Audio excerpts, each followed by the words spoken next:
Hello everybody, welcome to the Football Philosophy channel, and it's about an hour, just over an hour to kick off now. The team news should be out in 5 to 10 minutes. Been a cracking day of football so far. I watched West Ham beat Spurs 2-1, and Spurs were absolutely banging the door down for the last half an hour. They managed to do a 2-0 down, managed to get one back. Gareth Bale come on as a sub and looked absolutely superb, by the way. Why on earth they've not been using him more often, I don't know. And they should really have got an equaliser in the end, but they didn't. So it was a great win for West Ham, and West Ham are right on our coattails now. I think they've moved to within a point behind us. If anybody wants to check that and have a look at the league table, I'm pretty sure West Ham are only a point behind us. So we need to fight these teams off that are gathering behind us for the top four race. What else did I watch? I watched the Milan derby. Lukaku was on fire in that with a goal and an assist, and they beat AC Milan 3-0. So I think they've moved 4 points clear at the top of Serie A.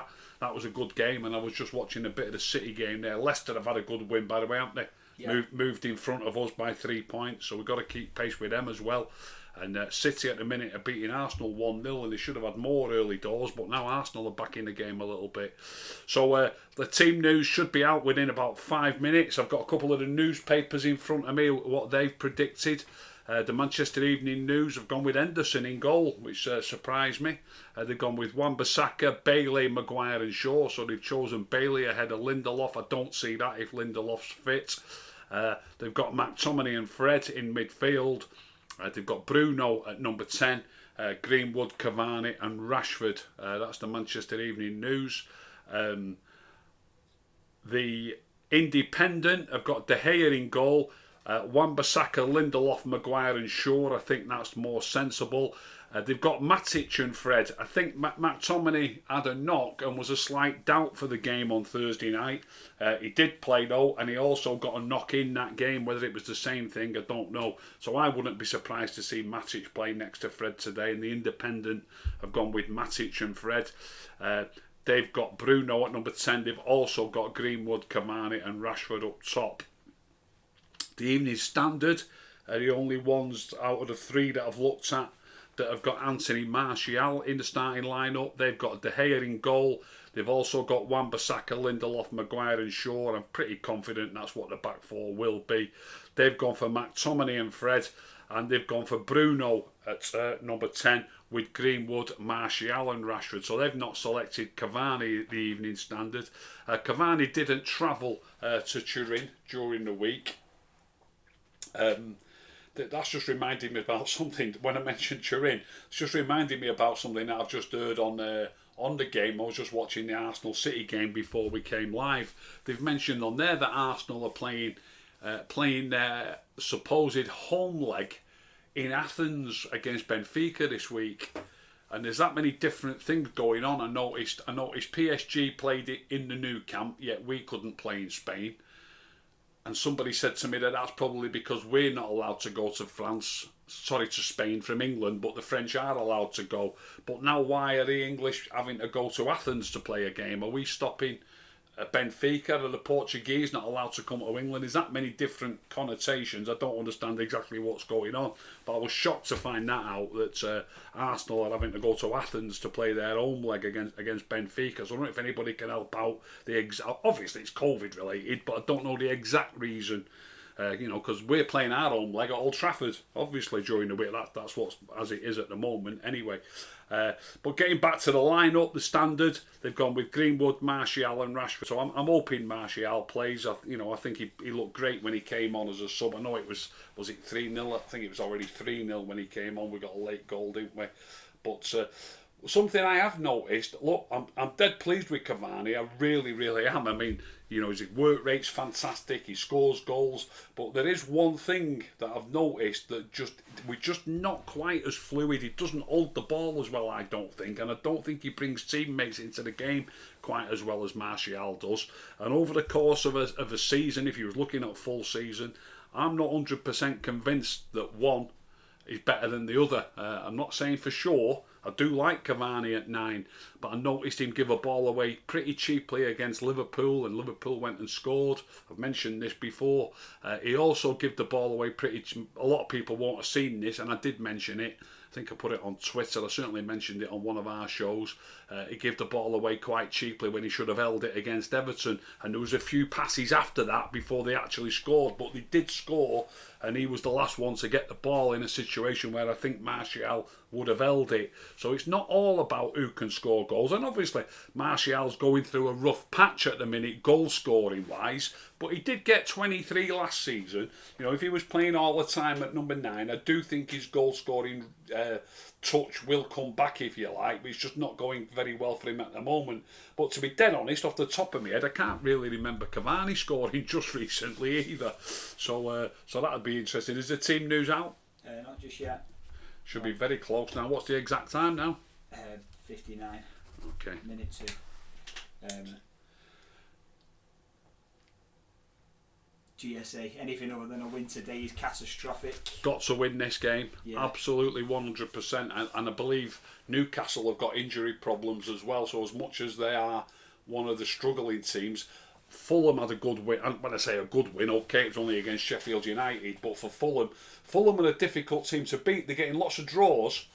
And obviously up against Sheffield United, they had to win. And they did win. So in the last 3 games, Fulham have taken 7 points. That's a lot of points when you're at the bottom of the league. They drew at Burnley, which is no bad result for anybody. They beat Sheffield United. They beat Everton. So Fulham have taken 7 points from the last 3 games. And it's ended up putting them, I'm pretty confident. I've not got the table in front of me. I think they're 3 points behind Newcastle. And Fulham are in the bottom 3. So I think it's a massive game for Newcastle. Obviously, Newcastle would bite our hands off for a point, and probably that's how they'll set themselves up. But we have got to get these 3 points. We really have. And I've been watching Fulham's results. It's one of my favourite away day trips, and I really want them to stay up. So I want us to beat Newcastle, not just for us, but I'm hoping that Fulham can overtake them at some stage as well, so that we get a trip to Fulham next season. It's a beautiful part of one of the best cities in the world, obviously. So I enjoy those trips down there. So I'm hoping for Fulham to stay up. Yes, but Newcastle, not only are they're only 3 points in front of Fulham, but they've got lots of injuries, haven't they? I think they've got about 5 players who either would be starting or would have a good chance of starting in the starting lineup if they were all fit. So it's, it is a pretty depleted. We've hardly got any injury problems at all when you think about it. I know. I don't think we have. The boss hasn't said that they've got any further injury problems. Obviously, Jones is missing, but he wouldn't be in the starting 11. If you're in the chat saying Dan James is starting, so the team must be out somewhere. It's not quite come through here yet. I thought Dan James played really well during the week, so I hope that's not just a vicious rumour. I'd love him to get a start. I'm going to start guessing it. Indeed, I'm going to write it out separate here. Wan-Bissaka's definitely going to start. Maguire's going to start. Shaw. Pretty sure Fred's going to start. Bruno. 1, 2, 3. 1, 2, 3, 4, 5. I've left 5 spaces there. I'm not naming any of the forwards. I know Rashford will probably play, but on the others, it really is touch and go. If there's rumours that Dan James is starting, it wouldn't surprise me if Greenwood's not starting. Apparently, Shortire on the bench. I'm not getting it through there. Right. Can't get it through, no. Oh, here we go, yeah. De Gea in goal. Yeah. Lindelof and Maguire at centre half. Yeah. Bissaka and Shaw full backs. Yeah. Fred and Matic. Right, not surprised yet. Bruno. Yeah. And then James, Rashford, Marshall. James, Rashford and Marshall. Wow, I like that. Is Cavani on the bench, by the way? Cavani is not on the bench. So right. The bench is Henderson, yeah. Telles, yeah. Bailey, yeah. Twanzebe, yeah. Williams, Ahmad, Mata, Greenwood and Shortire. A few people. Every time we play a game that's an important game, I know these are near the bottom of the league. I think Ollie's learnt his lesson from the Sheffield United game, from messing about with his back four. This is his favourite back four. Absolutely, make no mistake about it whatsoever. Don't be under any illusions that this is not his favourite back four or that anybody else should be in it. Maguire plays all the time. Wan-Bissaka plays all the time. Telles gets some games in the Europa League, and he chanced him against Sheffield United. I'm not saying it was his fault that we got beat, but it was still a mistake, and Ollie has realised it was a mistake. And Shaw is his first choice left back, beyond a shadow of a doubt.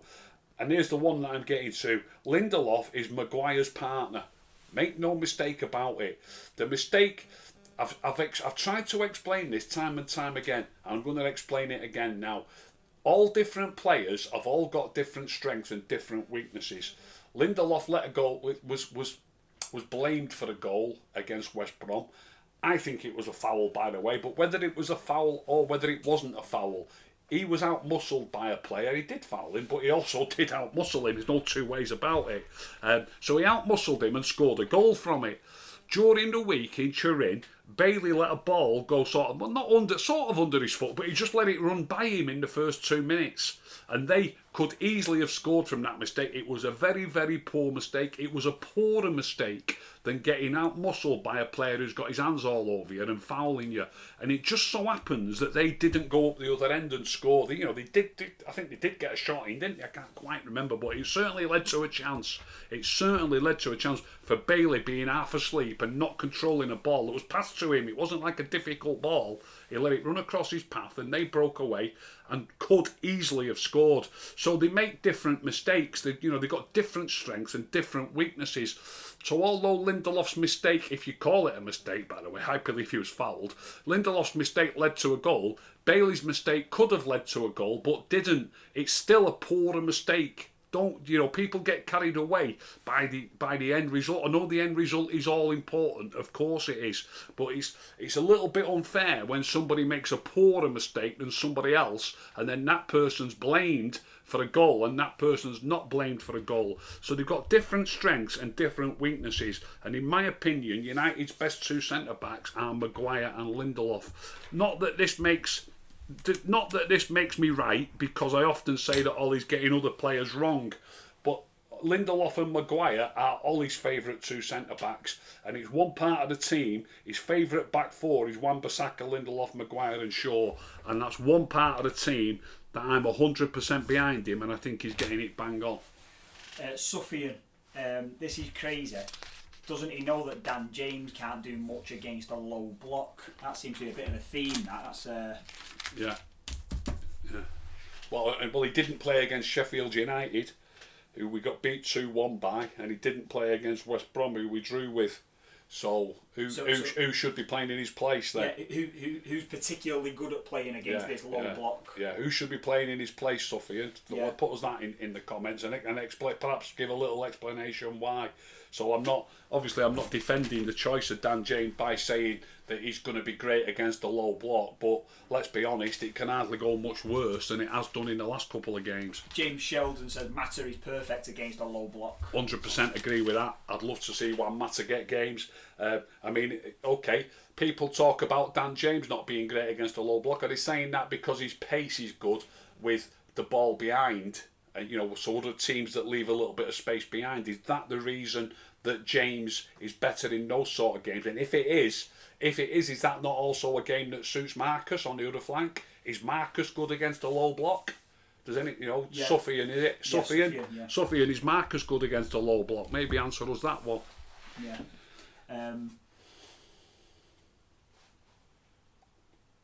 JD, to be fair, there's only one thing Bailey's supremely better than Lindelof in, and that's set piece defending. If you happen to disagree, I'd love to see a video about it and discuss it.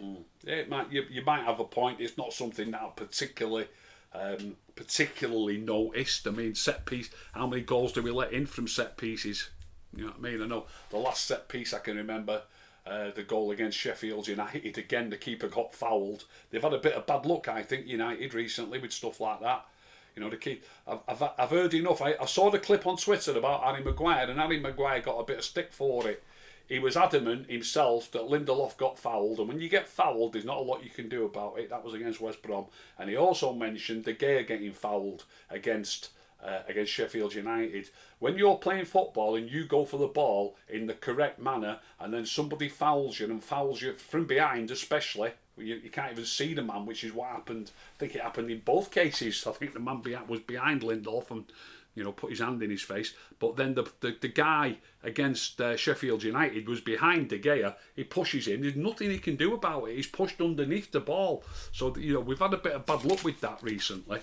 I forgot what the question was about now, but yeah, set piece goals. So the Sheffield United goal was a set piece goal, really. If you call any corner that's just slung into the box is a set piece. A set piece in my mind, and this is interesting by the way, a set piece in my mind is not just from a corner or not just from a free kick, but something that you've actually worked on in training, and 2, 3, 4, sometimes even more than that. Different players have got a role to play in that set piece. You've worked on it. So I'd like to know if that was part of that set piece, that someone's going to stand behind the goalkeeper and give him a little nudge as he's about to try and collect the ball. There's a few in the chat here who seem to think that Marcus is a better dribbler than James, and Marcus is stronger against the low block than someone here. Say Aston saying Marcus is better against the low block than Tony. Interesting. Nathan Bibbett, I'm surprised Matic plays because every game by Sheffield United he's played in the same team as Tellez. I've noticed Matic has sat in the hole Tellez leaves going forward.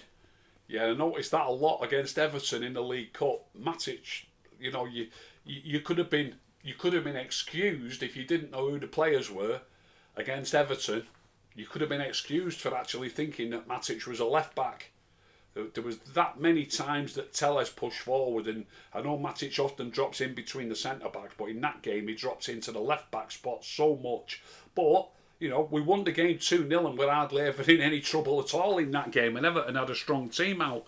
The same Everton team that, I'm not saying it was the exact same team, but at that time they picked their full strength team. To give City a right run for the money the other night. They beat Liverpool yesterday, didn't they? So they're a decent team, Everton, and it was a great win that. Despite it being the League Cup, they were at full strength, and we hardly give them a chance in the whole game. I think Matic has been hard done by. I think he brought him in against Sheffield United, but as I've just said, there was too many changes. You need to get games. You need to get games in strong teams, and I don't think it was. I don't think you could nail it all down to one player that we got beat by Sheffield United. There's 2 changes in the back four, which he's now realised that was a mistake, Ollie. There's no 2 ways about it. Virtually every time we play now in the league, it's Lindelof and Shaw and not Bailey and Tellez. JD, the best dribbler by far in this team is Marshall. He's among the best in the world at that. We forget that because he plays at number 9 so much, but on the wing he's very, very tricky. He's got brilliant feet, Anthony Marshall. He keeps the ball close to his feet. One of Marcus's biggest problems is that he when he's running with the ball, he kicks it too far out of his feet. And I noticed one instance in the game the other night where he tried to do a little trick, and the ball went about. It must have gone 4 foot, maybe even 2 yards out of his feet, and they just took it away far too easily. And I see Marcus make more mistakes like that than I see Anthony Marshall make. I think Marshall, he literally keeps proper tight control of the ball, and he's a real tricky customer. Michael Rizzo, Ricky, how do you see Lindelof tonight against Joelinton's size, similar stature to Danny from last week? Well, Joelinton obviously I've not looked at the Newcastle starting lineup. I'd be interested to see it actually if you want to bring it up. But obviously you'd hope to try and get Maguire. But Joelinton is, obviously he's going to be trying and pull on to Maguire. As I've just said right at the start, you have defenders who've got different strengths and different weaknesses, and Joelinton will definitely try and pull on to Lindelof, and hopefully Maguire can take him a bit more often. Certainly from set pieces, it should be Maguire who can take him. It's just in a normal run of play, it's a bit awkward really, deciding I'm going to take him, you leave him, and sometimes you're just in a position on the field that you have to take the nearest man. Jaswin in the super chat, Ricky, you never believed in Jesse, but he's showing his quality at West Ham. Don't you think it's then down to the manager? Ollie isn't good enough. Obviously Jesse's been at United a long time. I've seen Jesse, play a lot of games for United. I don't think Jesse is quite Man United material. I really don't. I watched that game closely. I'm dead chuffed it's going well for him. When he first burst through on the scene, I remember him scoring some, quite a few goals and some great goals. I even remember him scoring in I even remember him scoring in the States against Liverpool when we won that little pre-season tournament, and it was, you know, any tournament against Liverpool, I don't care what it is, it can be the Egg Cup, you know, what he does to win, and he scored the winning, I think it was the winning goal, but he certainly scored a cracking goal in that game as a young lad, and he can score goals. He's obviously scored goals in a cup final for us, or a goal. Did he score in the League Cup final as well? I think he might have done, but he certainly scored in the FA Cup final against Palace. But his overall game for me often is lacking, and I don't see him as a Man United player. He has surprised me, I will be honest, 100%. He has surprised me how well he started at West Ham. Really surprised me. Hopefully it keeps going for him. I'll hold my hands up, you know. I really hope it keeps going for him, and he has surprised me.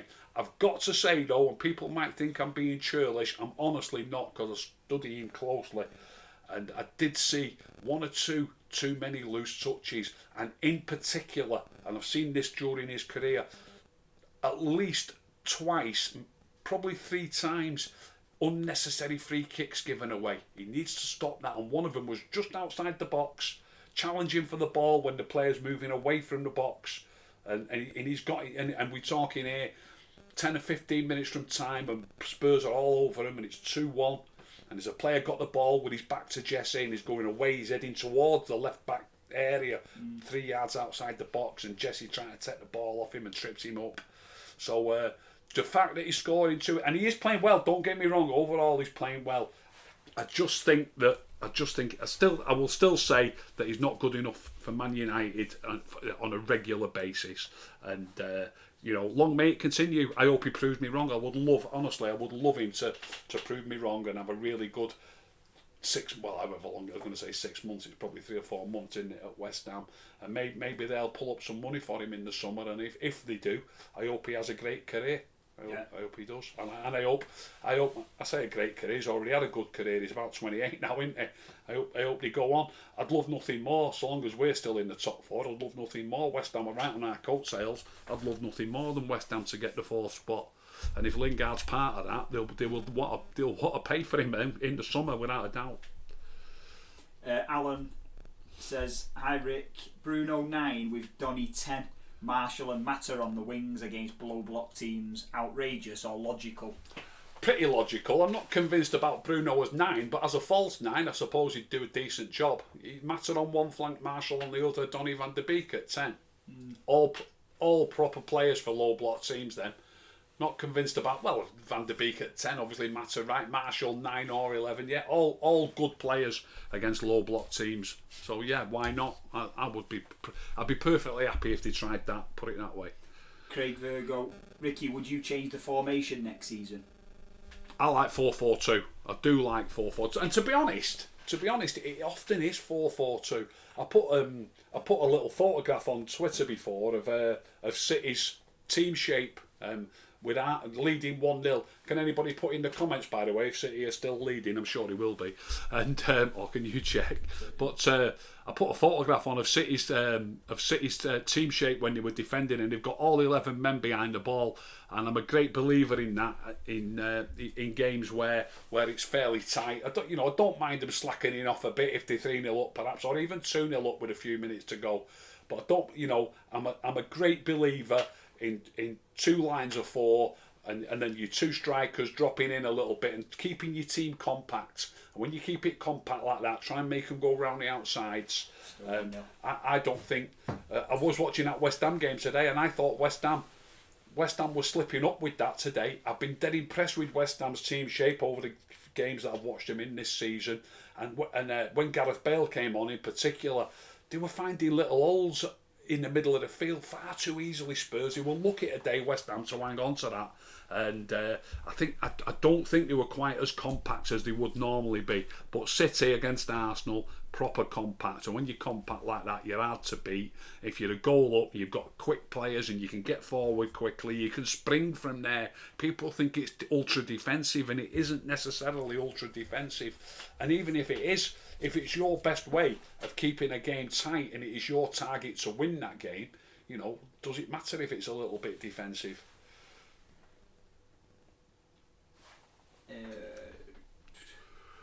Kieran Stewart, Ricky, do you think Dean Henderson should be playing over De Gea? There's a few people ask that question. I'm not. Look, they're both top keepers. It's a real tough one. It's a real tough one. I've just mentioned before. I felt sorry for De Gea against Sheffield United. He got some stick for that. It wasn't. Look, you can't do anything about it. You jump for a ball, you get pushed from behind. You can't do anything about it. De Gea is not at fault for that goal. The only person who's at fault for that goal is I was going to say the ref, but it's not really the ref. Our VAR man can look at that goal and say that and say that's not a foul. He's beyond me, absolutely beyond me. So the VAR man is at fault with that goal and nobody else. And then what's happened since then? You know, we drew at Newcastle. Could he have done? With West Brom. Could he have done better with that one? I'm not so sure. It's a tough one. I think they're both top keepers, and we're blessed to have two good keepers. Patrick Corbett, Rick, do you agree that there are too many egos in our team when we press or attack? In brackets, Rashford and Bruno. I don't know if it's an ego thing. I don't know about that. On the press, I see it quite often. I saw it against West Brom, but far too often against Everton. I've just been speaking about this, about just watching City. Our forwards are too detached from the midfield. If you press as a two, sometimes even as a one with Bruno, you see Bruno charging up to challenge the goalkeeper. Sometimes, don't you? You probably see it tonight. If you press and the others are not pressing, you're too easy to bypass. And if you get bypassed, say there's two of you on the press and you get bypassed too easily, which you would do against City on regular occasions, you're defending with 8 players. I've just pointed out City defending with 10 outfield players behind the ball. So we need to be more compact. So I don't know if it's ego. I don't know if it's got anything to do with ego, but definitely we're too headstrong at times. Adam Farmy in a super chat. People make the mistake of thinking it's one man's job to defend and a few's job to attack. Whatever system you play, you attack and defend in units. Correct. It takes a bit of spotting this, but if you watch one of the top teams play, you'll sometimes see the front men. You can sort of tell that they're thinking about going on a press, and you'll see them look over the shoulder to see if they've got support. Yeah. And if they've not got support, they don't press because they don't want to press and then leave a 20-yard or 25-yard gap between them and the midfield players. If the rest of the team are not in the correct position and in the correct mindset to press, the top teams don't let 1 or 2 players go trying to get the ball off their defenders. If they bypass those 2 players too easily, you're under pressure. Yeah, you're stretching yourself. Yourselves, yeah. It's supposed to be your objective to, when you get the ball, you want to stretch the opposition. Correct. Don't stretch yourselves. When you've got the ball, you want to stretch them. Yeah. And when they've got the ball, they want you to stretch. They want to stretch you. So by 2 men going to try and get it off them, you're stretching your team out rather than being compact, and they want you to be stretched. And at the top level, they expect to have to try to stretch you. We're stretching ourselves. They don't have to try to stretch us. We do it ourselves at times. Josh Harper, Rick, do you ever believe Marshall plays within himself? I'm not really criticising his attitude, but sometimes you have to run yourself into a bit of form. He's got so much talent, it's frustrating. It's a tricky one. It really is a tricky one. Obviously, I love him as a player. I think he's absolutely fantastic. I don't know him as a person. Whether I could think that no professional player should really be playing within themselves. You should be trying your best at all times. So I'd hate to think that he is playing within himself. And but whatever you do not mistake coolness and calmness with lack of effort. Don't mistake that, and don't mistake. So that I'm talking there about when he's got the ball and the time that he spends on the ball before he passes it. He tries to pass it at the right moment, and I believe amongst all our players, he's certainly the attacking players. He's the player who passes at the right moment much more often than anyone else. And if that means sometimes he has to wait a little bit till that right moment, don't worry about that. He's no point rushing it if there's nothing else on. And then when it comes to defending without the ball, I believe he's an intelligent player as that as well. Especially when he plays wide in the wide positions. Well, not especially when he plays in the wide positions. It's more obvious to see when he plays in the wide positions. He drops into positions where he makes it difficult for them to even pass it to the fullback. And the reason what he does, he tries to stay whatever that distance might be that he decides 8 or 10 or 12 yards from that fullback, so they might be tempted to pass it to the fullback. And he's trying to tempt those centre backs to pass it to that fullback, so that he can suddenly go on try and force him back, or even try and nick it, or the pass has got to be perfect so he can try and nick it. But I don't think some people think that they see him standing there. He's done his work. He's got into the correct position and he's standing in the right position. I'm sure some people think, what's he doing standing there? Well, he's standing where he wants to be to make it difficult for that fullback to receive the ball. Do you know what I mean? It's not. I don't think it's as obvious when you're at number 9, but it is easy to see when you're playing on the wing. Do you think some of the kind of the sulky type stuff that people point to all the time from him, or seem to refer to all the time, do you think some of it could be down to frustration that there are others not playing the game that he wants the game to be played? There could well be the case, yeah. You know what? Sometimes I see him trying to play football the way I think football should be played, and other people are shooting when he wants a pass. You know what I mean? And I'd have a face like a smack ball. I think playing at times, playing for us.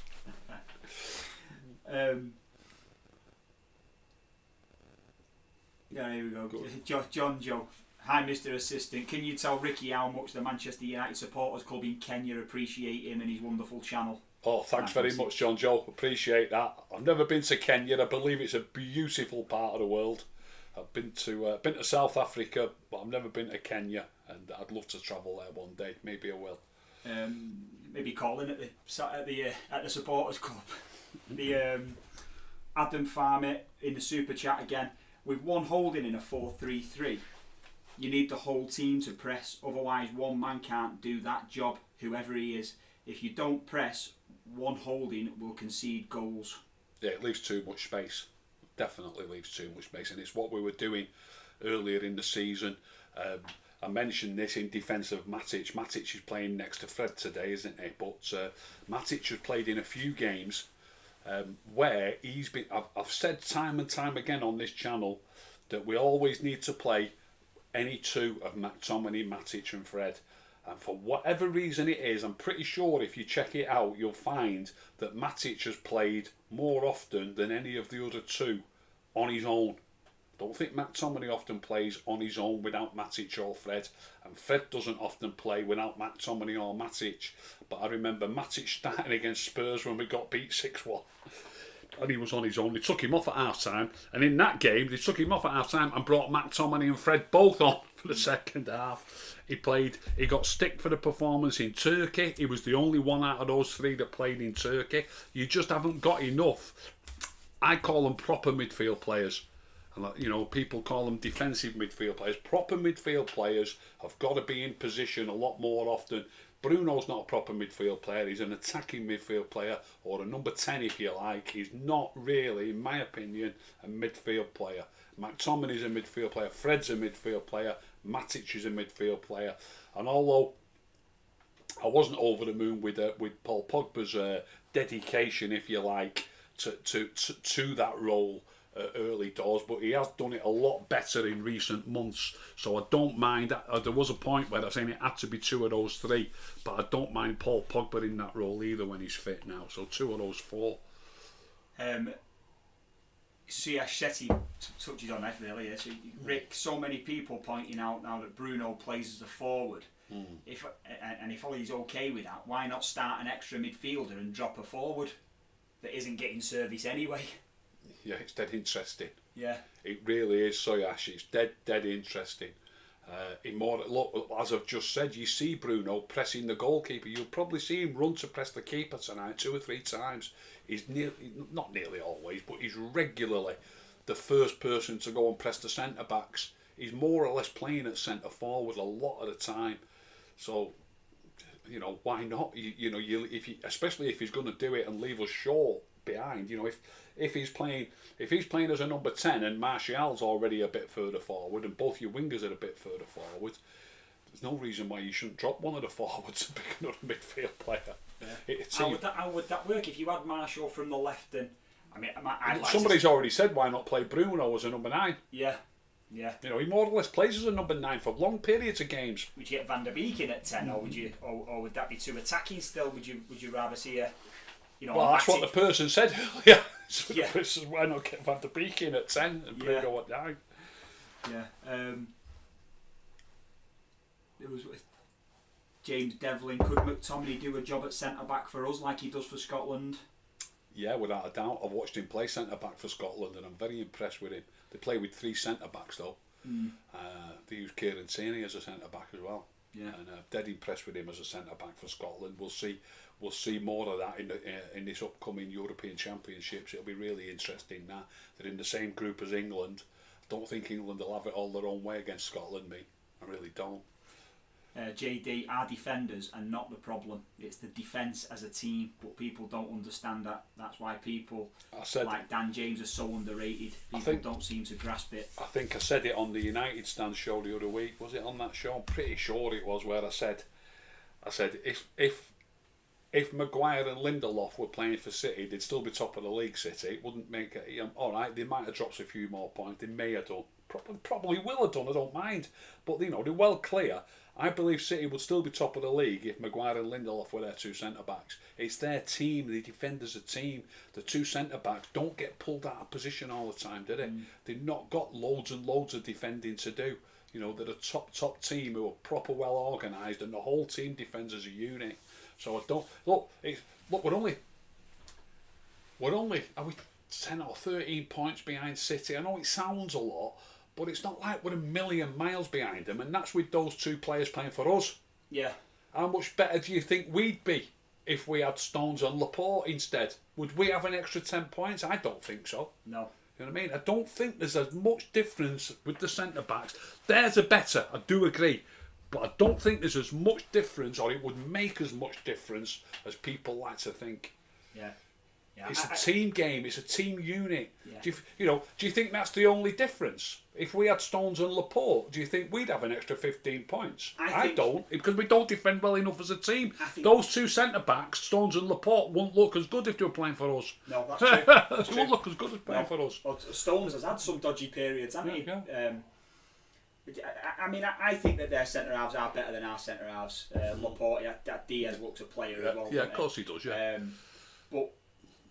So their centre halves are better than ours. It's just that their attackers are much better than ours, than some of ours. Yeah. Not and the midfield players. And the midfield players, exactly. Yeah. So, Michael Rizzo, Ricky, what kind of player were you when you played? What position? What position did you play, and how far did you go? I was a bustling number 9. I was pretty pacey, and I knew where the goal was. But you know, as happens in amateur football, a lot at 6'2" as I was. I think I've shrunk a little bit in my older age, but I used to play centre back as well, and also played centre back more often as I got older.